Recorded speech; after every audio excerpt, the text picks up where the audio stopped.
The sunset over Costa Rica's Pacific coast painted the sky in shades of amber and rose as Isabel Chen walked down the white sand aisle. At 31, she'd spent the last decade building her reputation as one of the world's leading xenobiologists, studying extremophile organisms in the most inhospitable environments on Earth. But today, none of that mattered. Today, she was simply a bride marrying the man she loved. Derek Walsh waited at the altar, devastatingly handsome in his tailored white linen suit. His sandy hair caught the golden light, his blue eyes shining with what looked like adoration as she approached. They'd met 2 years ago at a tech conference where he'd been pitching his latest venture, a biotech startup focused on pharmaceutical development. He'd sought her out after her keynote speech on extremophiles, charming her with genuine interest in her work and a smile that made her forget she usually found these events exhausting. The ceremony was intimate, 50 guests scattered across white chairs facing the ocean. Isabel's best friend and research partner, Dr. Maya Rodriguez, stood as her maid of honor, beaming with happy tears. Derek's business partner, Connor Blake, served as best man, looking uncomfortable in formal wear. "I promise to love you, honor you, and stand by you through every discovery and every challenge," Derek said during his vows, his voice thick with emotion. "You're the most brilliant, beautiful person I've ever known. I can't wait to spend my life supporting your dreams." Isabel's heart swelled as she recited her own vows, meaning every word about partnership, trust, and building a future together. When they kissed as husband and wife, the guests erupted in applause, and she felt like she was floating. The reception flowed with champagne, local cuisine, and dancing under string lights as waves crashed rhythmically nearby.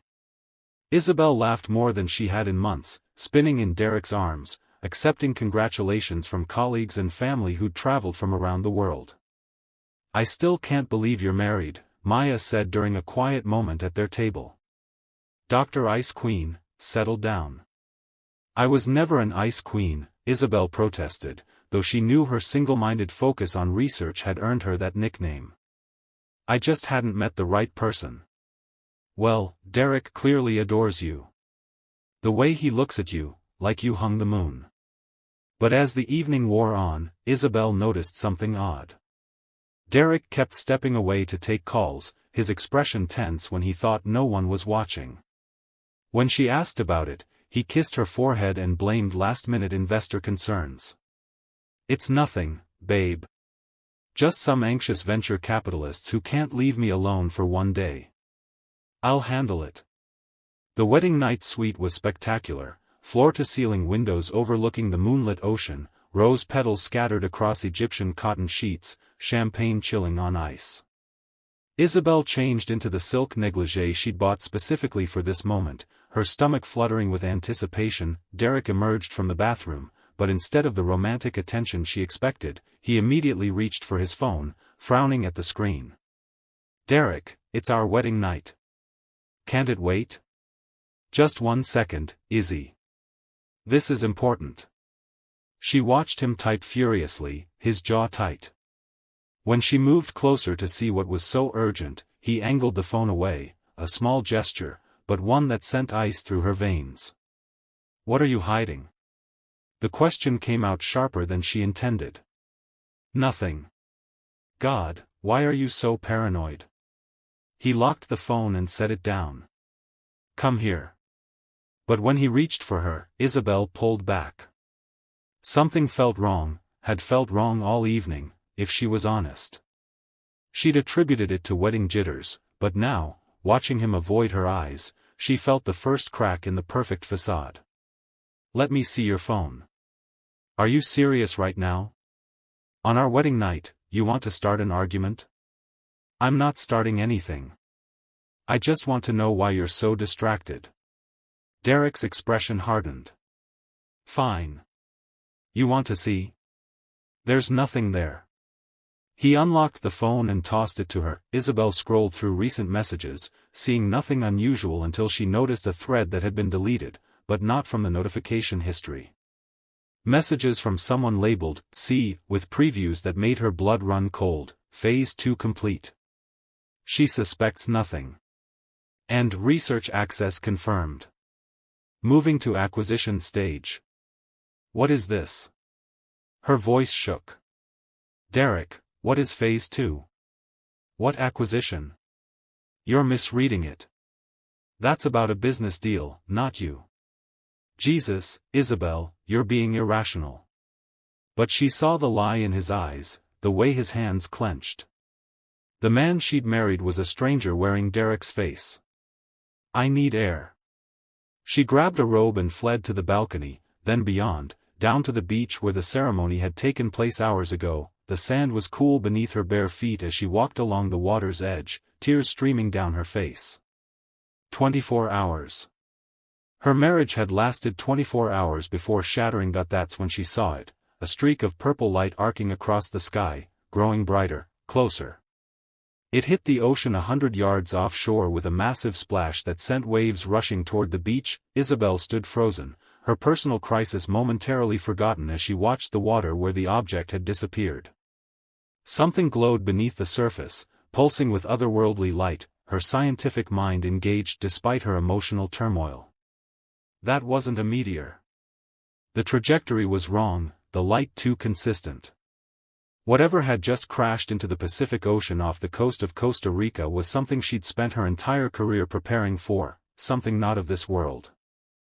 Isabel waited until dawn, watching the horizon from a secluded section of beach far from the resort. She'd grabbed her emergency field kit from her luggage, old habits from research expeditions, and now sat in the sand with binoculars, tracking the faint purple glow that occasionally surfaced near where the object had crashed. As the sun rose, painting the sky in pastels, she noticed something moving in the shallows. Not a fish or debris, something large, struggling against the waves. Professional curiosity overrode caution. Isabel waded into the water, gasping at the cold, and pushed toward the movement. When she got close enough to see clearly, her breath caught. A woman floated face up in the water, but calling her a woman felt inadequate. Her skin was a deep, luminous purple that seemed to shimmer in the early light. Her hair flowed like liquid midnight. Blood, violet-colored blood, seeped from a wound on her shoulder. Oh my God! Isabel grabbed the injured being under the arms and dragged her toward shore, struggling against the weight and waves. The woman's eyes fluttered open, large, silver irises with depths of violet that held both pain and intelligence. Please, the being whispered in accented but perfect English. Not, hospital. They'll dissect me. I'm a scientist. I won't hurt you. Isabel got her onto the beach, checking the wound. But I need to help you. Can you walk? Cave. There's a cave system, north. I scanned before, crashing. Isabel helped the alien woman to her feet, supporting most of her weight as they stumbled along the beach. They found the cave entrance hidden behind vegetation, a narrow opening that led to a larger chamber, dry and protected. I'm Isabel, she said, laying the woman down on her emergency blanket. What's your name? Lyra. I'm a scientist. Like you, Dr. Chen. You know who I am? I've been observing your planet for 3 months. Your research on extremophile organisms, fascinating. Lyra winced as Isabel examined her wound. Your theories about life adapting to harsh conditions align with discoveries on 17 other worlds. Isabel's hands trembled as she cleaned the wound with supplies from her kit. This was first contact, real, undeniable first contact, and it was happening while her personal life crumbled. Why were you observing Earth? My world sent scouts to assess your species' readiness for contact. We look for scientific achievement, cultural development, capacity for peaceful cooperation. Lyra's silver eyes studied Isabel intently. You specifically interested me because your work suggests open-minded curiosity about life beyond Earth. My husband, Isabel's voice cracked. The man I married yesterday thinks I'm paranoid and irrational. Derek Walsh is lying to you. Lyra's statement was matter-of-fact. My ship's sensors detect neural patterns associated with deception. During your wedding ceremony, his readings were troubling. He experiences no genuine affection when looking at you. Only calculation. The words hit like a physical blow. How can you know that? My people can read electromagnetic signatures from human brains. Emotions create distinct patterns. Love has a specific frequency. Derek Walsh does not emit it when he looks at you, only when he looks at documents bearing your research credentials. Isabel felt tears burn her eyes. So it was all fake. Everything. I'm sorry. Lyra's expression held genuine compassion. Betrayal is universal. My own mate betrayed me on my world, leaked my research to those who would weaponize it. That's partially why I volunteered for this mission. Escaping painful memories. Something passed between them in that moment, understanding that transcended species. Two scientists, both brilliant, both betrayed by those they'd trusted. The messages I saw mentioned Phase 2, acquisition stage. What could he want from me? Lyra's expression darkened. May I see your research? The published work I've read suggests you've made discoveries that would be valuable to those with opportunistic interests. Isabel pulled up her most recent paper on her phone, work she hadn't yet published, cutting-edge research on organisms that could survive in alien atmospheres. I've been studying whether Earth microbes could adapt to exoplanet conditions. It's theoretical, but it's not theoretical. Lyra sat up despite her obvious pain. Dr. Chen, Isabel, you've independently discovered principles that my civilization has known for millennia. Your research could facilitate human colonization of other worlds. It could also facilitate biological warfare. And if I can detect your work's significance, others can too. Others? You mean other aliens? And humans working with them. There are consortiums that traffic in stolen xenobiological research. They recruit humans to acquire valuable intellectual property. Lyra's gaze was steady. I believe Derek Walsh is one such recruiter. He married you to gain complete access to your work, your unpublished research, your laboratory, your colleagues' discoveries. The cave seemed to spin. He planned this from the beginning. The conference, the courtship, the proposal, all of it was to steal my research. I'm sorry to confirm what your instincts already told you. Isabel pressed her hands to her face, breathing through the wave of humiliation and rage. Then she straightened, her scientific mind kicking into gear. Can you prove it? Do you have evidence? My ship recorded everything within a kilometer radius of your ceremony. I can show you what Derek did during your reception while you were dancing with your father. Lyra touched a device on her wrist, and a holographic projection filled the cave, Derek stepping away from the reception, meeting with a man Isabel didn't recognize, exchanging data chips, discussing timelines for accessing her laboratory. Isabel watched herself being betrayed in real time, her husband selling her out while she celebrated what she thought was the happiest day of her life. When the projection ended, she looked at Lyra with new determination. How do we stop him? We? Lyra raised an eyebrow. You said betrayal is universal. So is justice. Help me expose him, and I'll help you repair your ship. Deal? A slow smile crossed Lyra's purple features. Dr. Chen, I believe we have the beginning of a beautiful alliance. The truth unveiled over the next hours, as Lyra's wound began healing with remarkable alien resilience, she showed Isabel the full scope of Derek's deception. Her ship's advanced surveillance had captured everything, meetings with operatives from Gentech Solutions, a notorious biotech corporation with questionable ethics. They've been targeting xenobiologists for years, Lyra explained, manipulating holographic files that floated in the cave air. Your work on extremophiles that can survive in arsenic-rich environments? That's worth billions for colonizing planets with toxic atmospheres. Your research on organisms that generate energy from radiation? Invaluable for long-term space travel. Isabel watched recordings of Derek meeting with Gentech executives 6 months before he'd even approached her at the conference. They'd built an entire profile on her, her work, her personality, her vulnerabilities. They identified you as lonely, work-focused, potentially easy to manipulate through romantic attention, Lyra said gently. I'm sorry to be blunt, but you need to understand the calculation behind it. I was so stupid. Isabel's voice was bitter. You were human. You wanted connection. That's not stupidity, it's what makes your species capable of the empathy needed for interstellar cooperation. Lyra touched her shoulder carefully. The fault lies entirely with those who exploited that. The holographic evidence was damning. Derek discussing how to access Isabel's laboratory after the wedding. Connor Blake, his supposed best man, was actually a Gentech operative.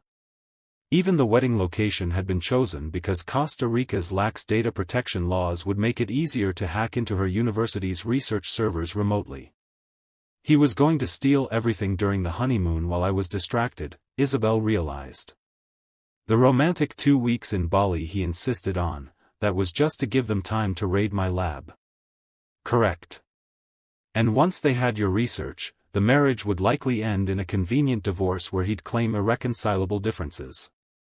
Rage bubbled up in Isabel's chest, not just at Derek, but at her own blindness. How had she missed the signs? The way he'd always steered conversations to her work. His insistence on meeting her colleagues. The innocent questions about her unpublished findings. There's more, Lyra said, her expression grave. Your research has implications beyond what you realize. The extremophiles you study share DNA markers with organisms found on 3 other planets in this sector. Your work proves a theory my people have long suspected, that life was seeded across multiple worlds by an ancient civilization. Isabel stared at her. That's impossible. The implications are enormous. Your research doesn't just facilitate human space exploration. It provides evidence that humans aren't alone and never have been. That knowledge, controlled by the right, or wrong, parties, could reshape your world's power structures. And Gentech wants to control it. Along with others. There are at least 3 alien factions monitoring your planet, Isabel. Some want peaceful contact. Others see opportunities for exploitation. And some, like the consortium Gentech works with, simply want profit regardless of consequences. The weight of this knowledge pressed on Isabel. Her wedding had been a fraud, but the betrayal went deeper than personal humiliation. Derek had been trying to steal research that could alter humanity's future. We need to expose this. All of it. Isabel stood, pacing the cave. But if we reveal your existence, there'll be chaos. Governments will want to contain you. Military forces will mobilize. You'll never be safe. I know. Lyra's expression was resigned. That's why first contact is so delicate. But Isabel, you need this evidence to protect yourself. Derek and Gentech won't simply walk away. Once they realize you've discovered the truth, you become a liability. Then we give them a different truth. An idea was forming in Isabel's mind. We document Derek's espionage without revealing you. Use your technology to gather evidence that human authorities can act on: corporate espionage, fraud, conspiracy. We don't need to prove aliens exist to prove Derek is a criminal. Lyra's eyes brightened. You think like a tactician. I think like a scientist. Evidence, methodology, conclusions. We just need to build an airtight case. They spent the day planning. Lyra's technology could hack into Gentech's communications, extract incriminating files, and trace money transfers, all without leaving digital footprints that would seem impossibly advanced. They'd make it look like a whistleblower leak, combined with evidence Isabel had discovered when investigating Derek's suspicious behavior. As evening approached, Lyra taught Isabel how to use a translation device that would record Derek's real-time neural patterns, proving his deception on a biological level, technology Isabel could claim she'd built herself using her extremophile research. This is actually based on your principles, Lyra explained. Electrical signals in extreme environments. You could have developed this technology, you just didn't know it yet. Working with Lyra felt natural in a way working with Derek never had. They challenged each other's ideas, built on each other's insights, communicated with the ease of equals who respected each other's brilliance. "Can I ask you something?" Isabel said as they finalized their plan. "When you were betrayed on your world, how did you move past it?" Lyra was quiet for a moment. "I didn't, entirely. But I channeled the pain into purpose. I volunteered for this mission to prove my work had value beyond what my former mate tried to steal. And I've learned that betrayal reveals truth, about others and about yourself. You're stronger than Derek ever gave you credit for." "I don't feel strong. I feel like an idiot who fell for an elaborate con." "You feel human. But watch, when this is over, you'll realize the woman who emerges from this betrayal is someone remarkable. Someone who changed history by making first contact with an alien scientist in a Costa Rican cave while taking down corporate espionage." Lyra smiled. "That's quite a story." Despite everything, Isabel laughed. "If we survive to tell it. We will. Because we're smarter than they are, and we have something they don't." "What's that?" "Genuine alliance. Real partnership. The kind of connection your husband faked but never understood." Lyra extended her hand. "Are you ready to show him what he underestimated?" Isabel took it, feeling the warmth of Lyra's unusual skin, the strength in her grip. "Let's destroy him." They emerged from the cave at nightfall, Lyra wearing Isabel's spare clothes with a scarf covering her distinctive purple skin. From a distance, she could pass as human, striking, unusual, but not impossible. "The resort has high-speed internet and security cameras we can hack," Isabel explained as they moved carefully through the darkness. "Derek thinks I'm upset and sulking. He has no idea what's coming." They reached Isabel's original room, not the honeymoon suite, but her backup accommodation she'd kept for storing research equipment. Inside, Lyra set up her portable technology, devices that looked like elegant sculptures but were actually quantum processors capable of breaching any human security system. "Gentekka's servers are child's play compared to military-grade encryption on my world," Lyra said, fingers flying across holographic interfaces. "I'm in. Downloading everything, emails, financial records, project files. Oh, Isabel, there are 23 other scientists they've targeted. You're just the latest." Isabel read over her shoulder, her stomach churning. "Other brilliant researchers, all manipulated through romantic relationships designed to steal their work. Some had been men targeted by female operatives. All had their lives destroyed and research stolen. We're not just taking down Derek. We're dismantling their entire operation." "Exactly." Lyra pulled up another file. "And look, payments from an offshore account connected to, interesting. There's alien currency mixed in here. Gentek is definitely working with off-world parties. Can we prove that without revealing you exist?" "We imply it. Unexplained transactions, technology beyond current human capacity, references to off-world consultants. The evidence will raise questions but won't provide definitive answers. Perfect for our purposes." While Lyra worked, Isabel's phone buzzed. "Derek, where are you? We need to talk." She stared at the message, remembering his proposal 6 months ago, how he'd seemed nervous and genuine. How thoroughly he'd fooled her. "Should I respond?" she asked Lyra. "Not yet. Let him worry. Anxiety makes people careless." As the night deepened, they compiled evidence into an irrefutable case. Lyra showed Isabel how to anonymously transmit files to the FBI's Cybercrime Division, the Costa Rican authorities, and every major scientific journal. By morning, the story would break everywhere. "There's something else," Lyra said, pulling up Isabel's own research files. "Your latest work on radiation-resistant organisms, you haven't realized its full implications." These microbes don't just survive radiation, they convert it into energy more efficiently than any known process. This could solve your world's energy crisis. Isabel leaned closer, seeing her data through new eyes. The conversion rate, my God, you're right. I was so focused on space applications I missed, the earthly applications are revolutionary. And Derek doesn't have this data yet. You never uploaded it.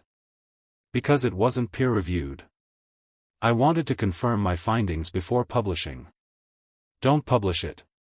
Patent it. Keep control. Lyra's expression was fierce. Learn from my mistake.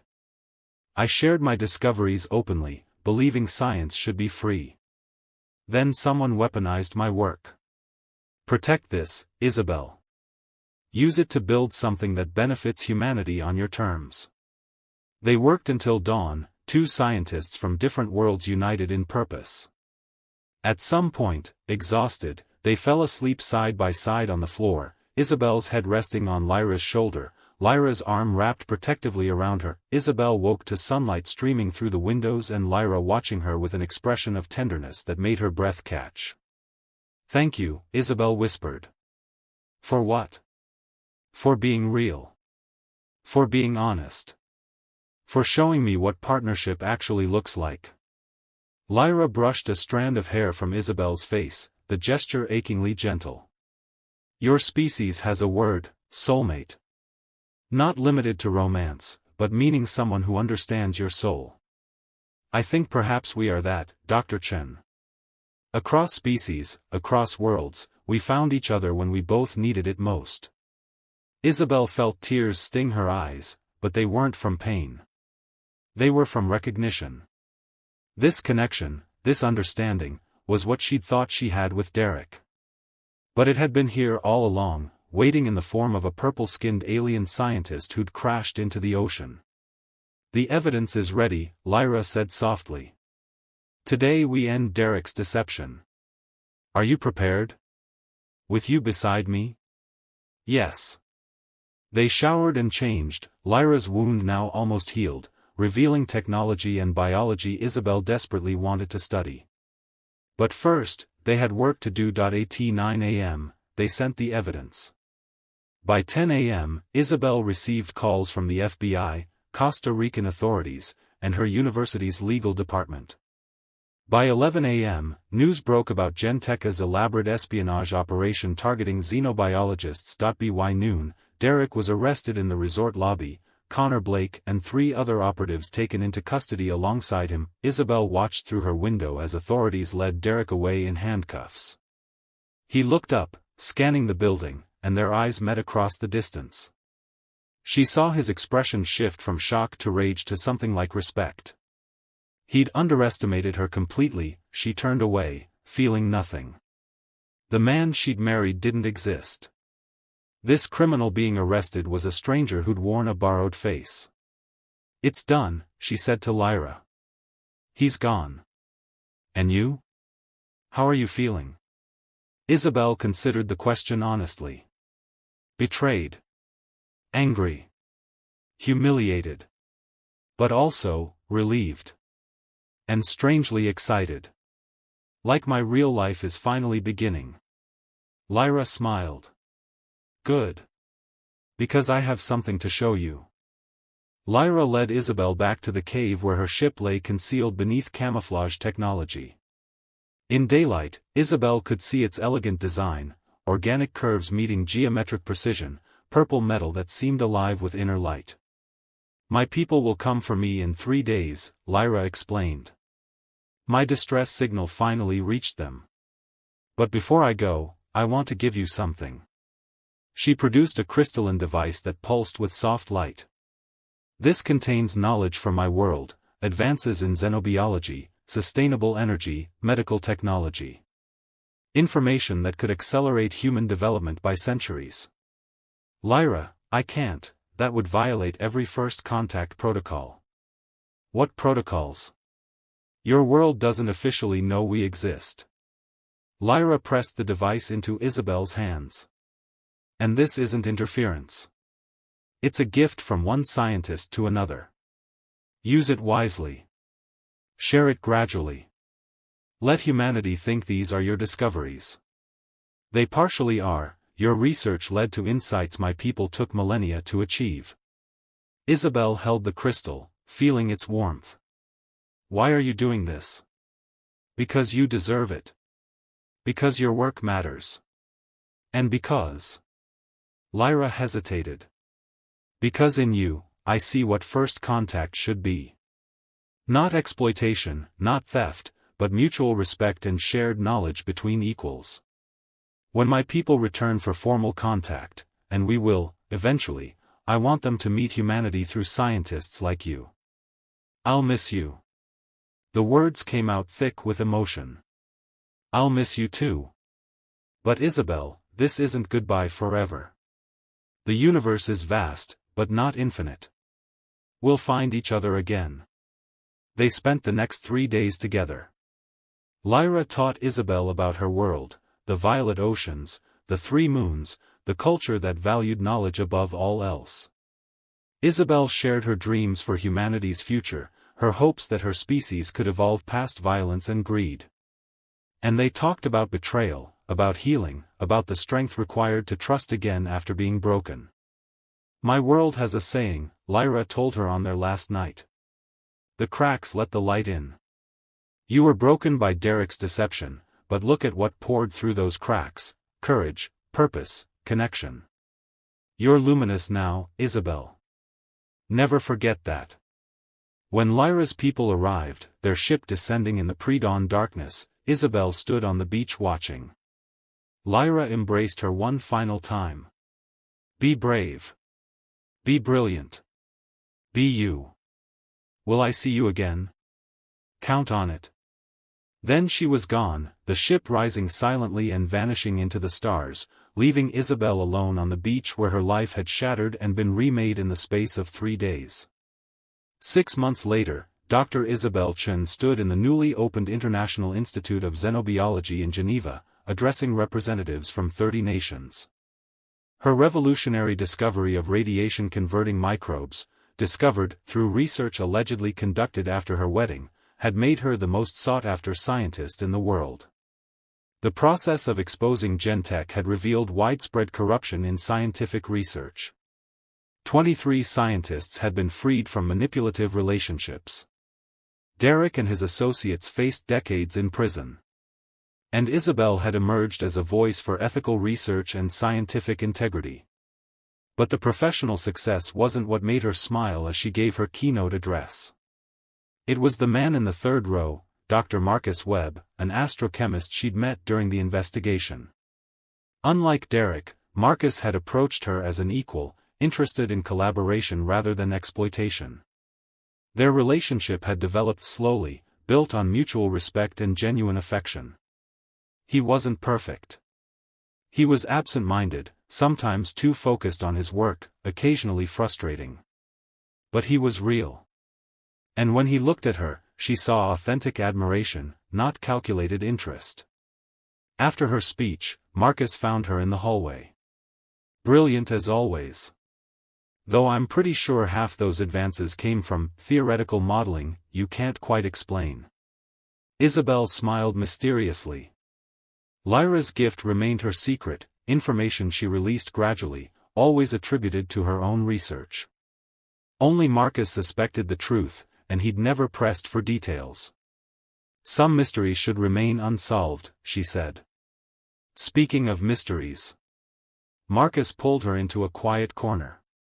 I got a strange reading last night from the radio telescope. A signal that repeated every 27 seconds.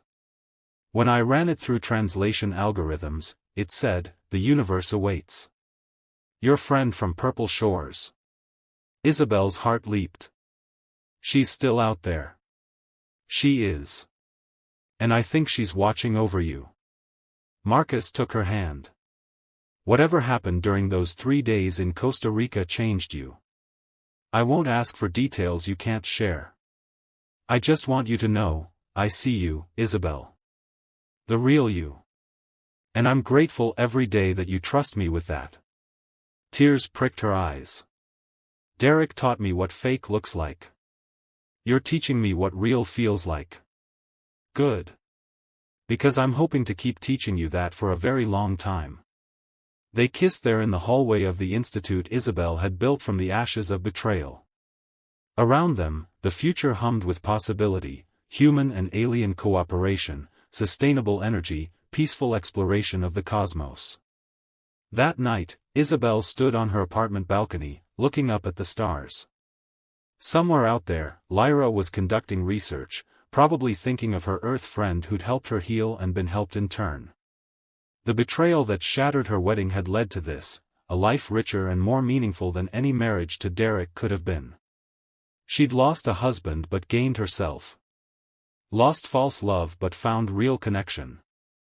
Lost her naivety but gained wisdom and purpose. Her phone buzzed. A message from an unknown number, returning in 2 years for formal contact. Insist on being on first contact team. You'll need someone who knows proper coffee brewing techniques. L. Isabel laughed, typing back, counting down. Bring chocolate from your world. I'll bring bourbon from mine. Marcus emerged onto the balcony, wrapping his arms around her waist. Who are you texting at midnight? An old friend. Making plans for the future. The distant future, I hope. I'm rather enjoying the present. We have time for both. Isabel leaned into his embrace, feeling safe and seen in a way Derek's arms never made her feel. The stars wheeled overhead, vast and magnificent. And somewhere among them, a purple-skinned scientist smiled, knowing her friend had found her way home, not to a person or place, but to herself. Betrayal had been brutal, but it had been necessary. The woman Isabel had been couldn't have changed the world. But the woman she'd become, forged in heartbreak, strengthened by alien friendship, rebuilt with authentic love, she could do anything. And she fully intended to.